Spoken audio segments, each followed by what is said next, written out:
Ay magandang umaga po. Nandito tayo sa malayo.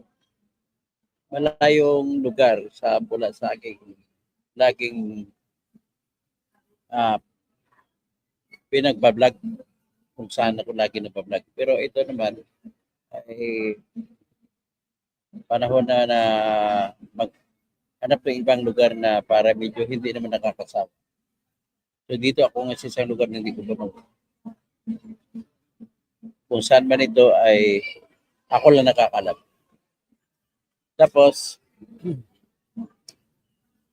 ang ating pag-usapan po sa ngayon ay itong patungkol po sa yung mga testigo sa flood control project. Pero bago yan, ang pinakaunang tanong ko dyan, may chance ba? May chance ba na yung flood control project natin ay mabigyan ng katarungan? Ang nakikita ko po ay laging lutuan ang nangyayari. Kaya nga naniniwala ako sa sinasabi po ni batang congressman na si Leandro Legarda Leveste na meron kayong ngayong de facto na martial law.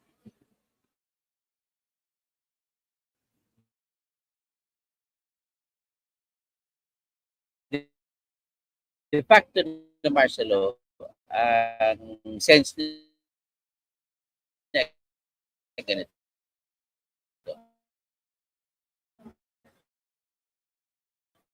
Ano ba, una, para malaman natin epekto ng saan ko ang tinatag ng martial law?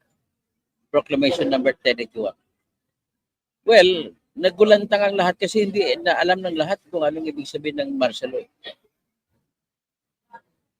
So may nakikita doon ng ibang makita mo na maraming pinahuli si Marcos Sr. Mga pinahuli niya ng mga kalaban. Lahat po na pinahuli niya kalaban, wala siyang pinahuli na kakampi. Sa mga kalaban ng hinuli niya, puro lahat sa politika. At sa pinaka-number 1 na tao na hinuli niya ay walang iba kundi si Benigno Ninoy Aquino Sr. Katapos nun, pag nahuli niya, ay kinulong niya sa militar na kulungan. Hindi naman military si Ninoy. Pero for the first time ever, ay binaboy niya, binendalo niya yung court martial. Ang court martial kasi para lang yan sa mga sundalo. Ang nililitis dyan ng mga sundalo ng mga kasalanan ng mga kagaya ng mga conduct unbecoming an officer and gentleman. Kagaya ng ginagawa ni J. Tariela. Ang problema lang hindi siya military officer. Ang Coast Guard kasi hindi military officer, pero pwede siya makasampa ng kaso sa teorya na tinatawag na conduct prejudicial to the best interest of public service. So anyway, ang tutok lang natin ngayon ito yung mga testigo ng bayan.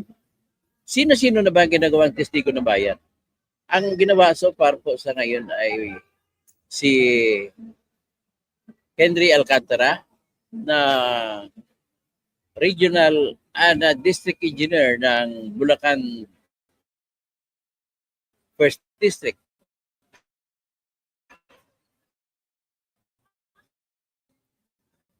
Tapos yung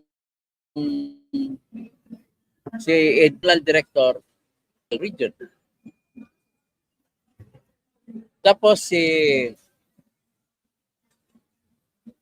Roberto Bernardo na Undersecretary ng DPWH na nangako raw magbibigay ng 1 billion, magsauli ng 1 billion.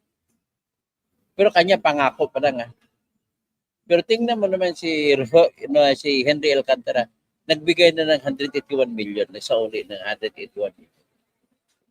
Tapos si Edgardo Opalencia nagbigay na ng 40 million. So sa madalit sabi, sa ngayon ay naibalik ay 221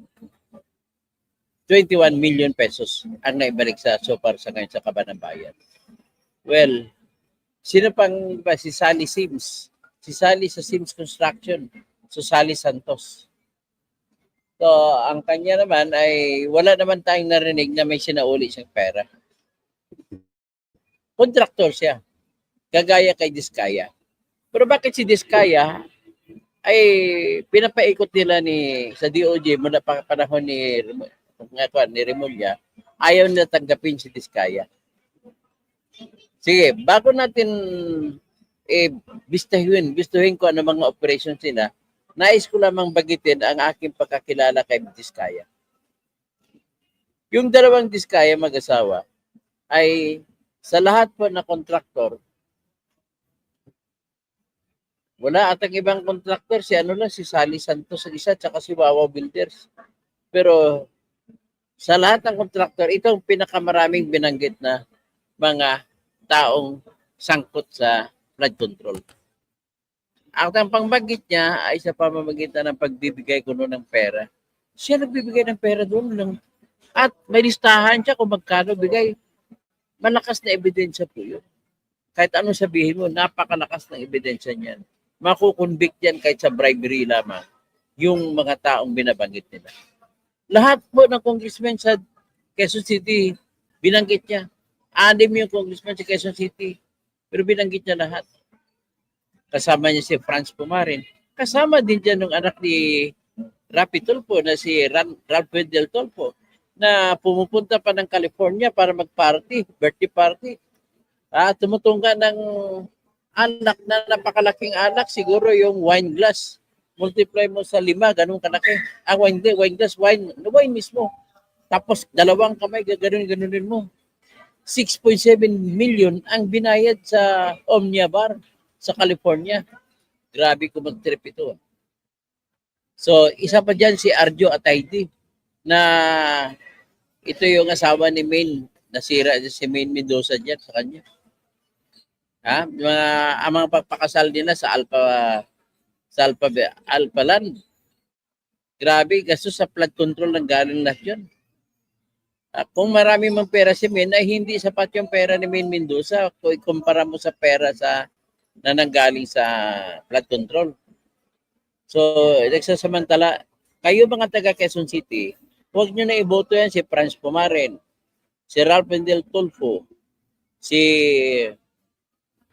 Patrick Marcas, huwag nyo na iboto yan. Sino pa si Michael Marvic Copilar? Ilan na sila? Si Marvin Rillo na wala na. Pinalitan siya ni Bong Suntay. At least maayos si Bong Suntay. So lahat po, ang problema ko lang, lahat po ng mga congressmen na binanggit ni Diskaya ay hindi pa kinakasuhan. Ibig mo sabihin, tapos kasakulukuyan naman, si Diskaya naman ay hindi pinapansin.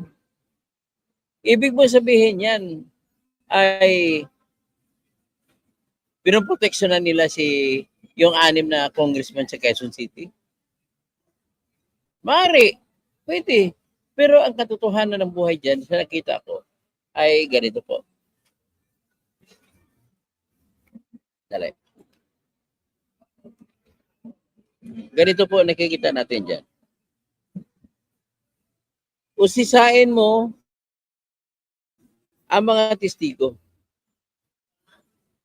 Maraming dahilan pero isa sa malaking dahilan po sa nakikita ko ay yung gustong pagnakawan yung magnanakaw. Tingnan mo nga naman ang buhay nga naman. Hindi ka na makakulong, makanakaw ka pa ng daang-daang milyon. So, pasensya ka na, Mr.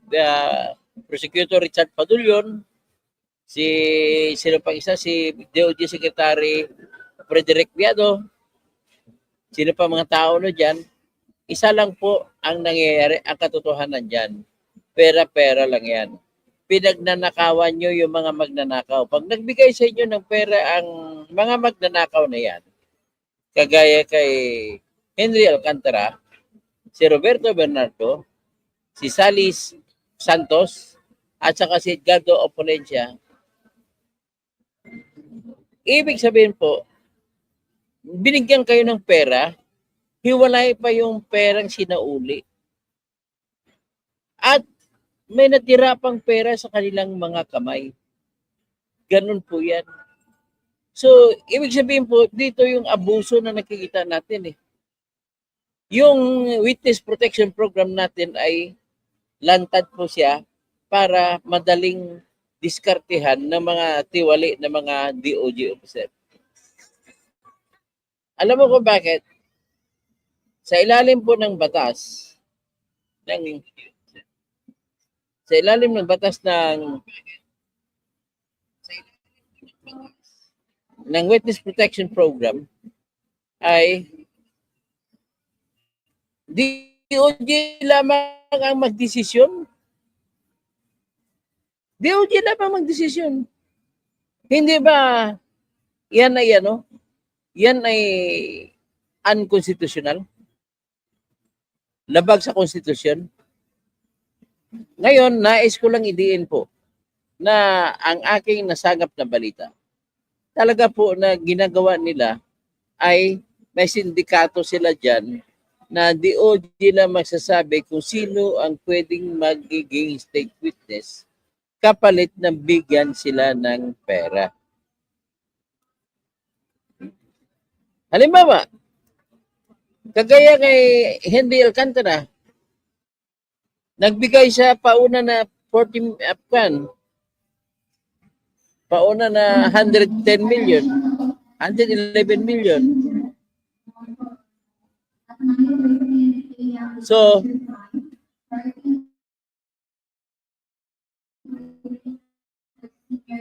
binigay ba kaya, magkano naman tanong doon, magkano binigay sa kanila ni Frederick Bida, sa kanila ni Rimulya? Kasi si Rimulya, bata niya si Frederick Bida. So ngayon, bakit pinupursige nila yung ganong sistema? Sinasamantala po nila yung batas RA 6981. Basahin muna natin ang batas ng Republic Act 9A, RA 6981. So nakalagay dito, Section 3, admission into the program. Any person who has witnessed or has knowledge or information on the commission of a crime and has testified or is testifying or about to testify before any judicial or quasi-judicial body or before any investigating authority may be admitted into the program, provided that A, the offense in which his testimony will be used is a grave felony as defined under the revised penal code or its equivalent under special laws.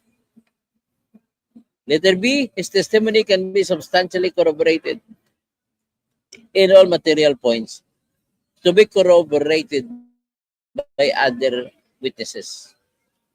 Letter C, he or any member of his family within the second civil degree of consanguinity or affinity is subjected to threats to his life or bodily injury, or there is a likelihood that he will be killed, forced, intimidated, harassed, or corrupted to prevent him from testifying, or to testify falsely or evasively because or not on account of his testimony, and he is not a law enforcement officer, even if he would be testifying against the other law enforcement officers. In such a case, only the immediate members of his family may avail themselves of the protection provided for under this act. Ito yung binabasa ko ay patungkol lamang ito sa pagiging admission ka lang sa protection ng testigo. Hindi ibig sabihin na ikaw ay witness na ng bayan. So dito naman sinabi ni if the DOJ, after examination of said applicant and other relevant facts is convinced that the requirements of this act and its implementing rules and regulations have been complied with, it shall admit said applicant to the program, requires said witness to execute a sworn statement detailing his knowledge or information on the commission or of the crime, and thereafter issue the proper certification for purposes of this act. Any such person admitted to the program shall be known as witnesses. So witness lang siya. Hindi pa siya ibig sabihin na state witness na hindi na siya kakasuhan. So therefore, yung tama si Marcoleta sa pagsasabi, kung ikaw ay testigo, hindi kailangan na mayroong ibalik ang pera. Hindi kailangan, hindi pinag-usapan niya dito. Pero pinagpipilitan ng mga Department of Justice mula pa sa panahon ni Bonjing or ni Boying Rimulya nung siya hindi pa ombudsman, ay pinagpipilitan niya na kailangan magsauli mo na. Ngayon, ang tanong ko naman, at ang tanong din ng bayan yan, bakit kailangan magsauli? Hindi pa nga natin alam kung magkano ninakaw. Siyempre naman, sino ba mananiwala sa mga magnanakaw na sasabihin, ito lang po ninakaw ko?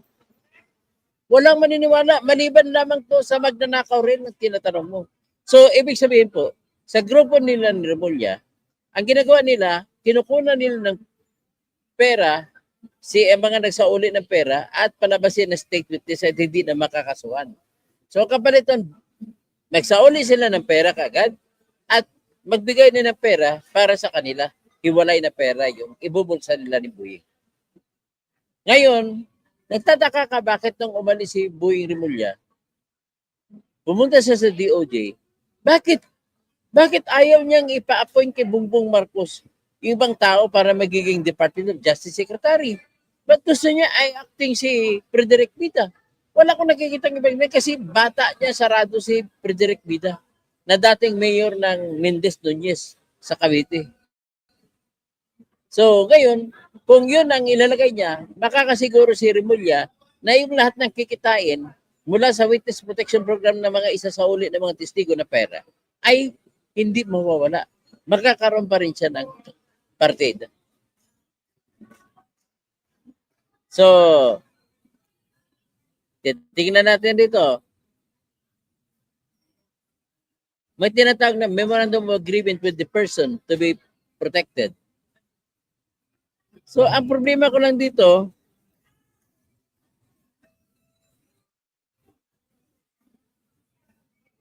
iba yung section ng state witness. So, sa memorandum of agreement, yan ay kasunduan sa kita ng testigo at saka ng Department of Justice.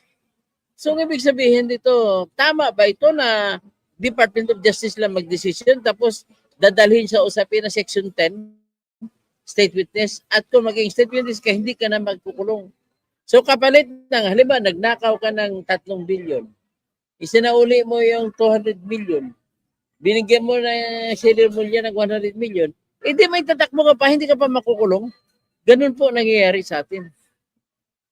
Kaya nakalagay po sa Section 10, state witness, any person who has participated in the commission of a crime and desires to be a state witness can apply and if qualified, determined in this act and by the department shall be admitted into the program whenever the following circumstances are present. Yun. Number 1, the offense in which the testimony will be used is a grave felony. Number 2, there is absolute necessity for his testimony. Number 3, there is no other direct evidence available for the proper prosecution that the defense offense is committed. His testimony can be substantially corroborated on all its material points. He does not appear to be most guilty, and if he has not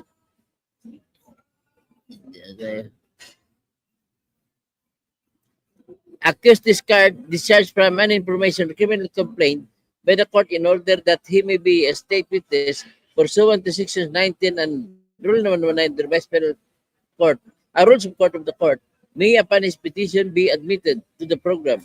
So ito ngayon ang pinaka-problema natin. Ang problema ngayon ang DOJ. Pagtapos ma-aprobahan ng DOJ, wala na, automatic na. Pero hindi naman ibig sabihin na wala ka ng chance kung ikaw ay testigo na nakagawa ng krimen at gusto mo tumistigo. Apply ka sa court direkta. Huwag ka sa DOJ. Pero ang puntos ko rito ay nagiging labag sa konstitusyon nito kasi unang-una, ang konstitusyon natin ay nag-utos na dapat ang mga biktima, dapat po ang mga katarungan na makukuha natin. So paano natin makukuha ang katarungan kung nagkukutsabahan ang mga state witness at saka yung taga-Department of Justice?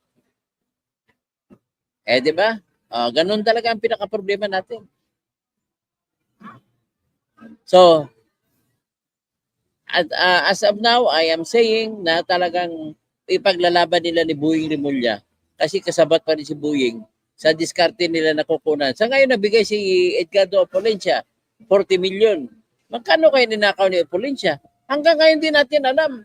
Idideklara ba nila yan? Tapos ikakapitalize nila ang tinatawag ng confidentiality rule? Mukhang hindi asiwa sa Constitution yan. Biro mo magnakaw ako 1 billion. Isa uli kong 100 million. Ibigay ko kay Buing ni Mulya at saka mga kasama niya yung 100 million. Eh di ligtas na ako. Gagamitin ko yung pera na ninakaw ko. Grabe. Ganun po nangyari. Ang nangyari, nakawan ang magnanakaw. Tapos kung makanakaw pa sila, wala pang ebidensya para makulong sila. Grabe. Matindi talaga. So ngayon, yan po ang nakita natin na mga pang-depensa sa mga pangyayari. So ibig sabihin, maliban po sa kumita sila dito, ay ginagamit pa rin nila na panangga kay Bongbong para hindi makasuhan si Bongbong. At panangga rin laban kay Romualdez. At para hindi makasuhan si Romualdez. Saka si Bongbong. Di ba? So, that double purpose. Grabe naman ito.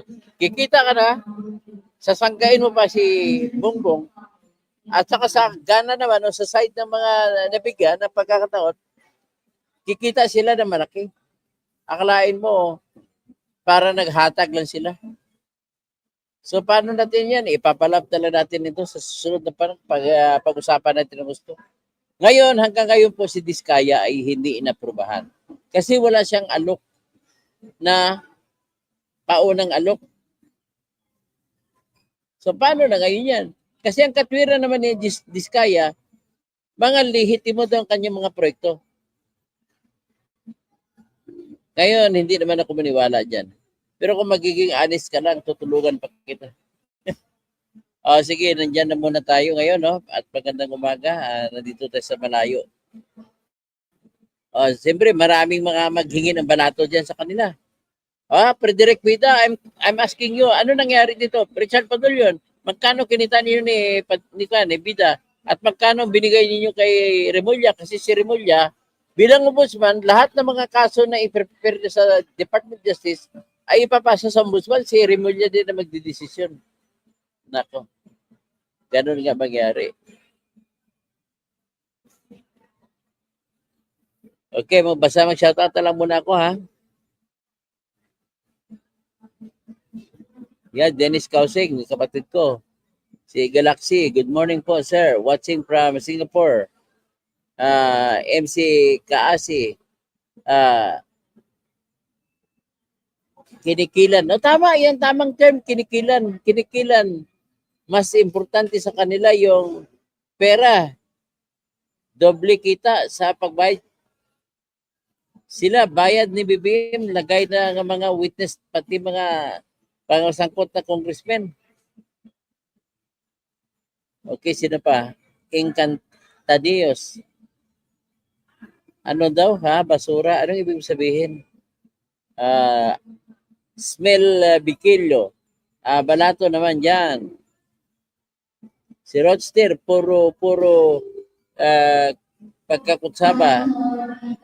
Tapos sino pa, si Edhay Lamago. Hi, sir. So walang ibig sabihin po, tama yung sinasabi ni Kiko ni Lito Libiste, Alejandro Libiste, na may Marcelo ngayon na patago sa ngayon sa ating bayan. Yun ang nangyari. Ang objective ay kumita ng pera. Okay? Magandang hapon po.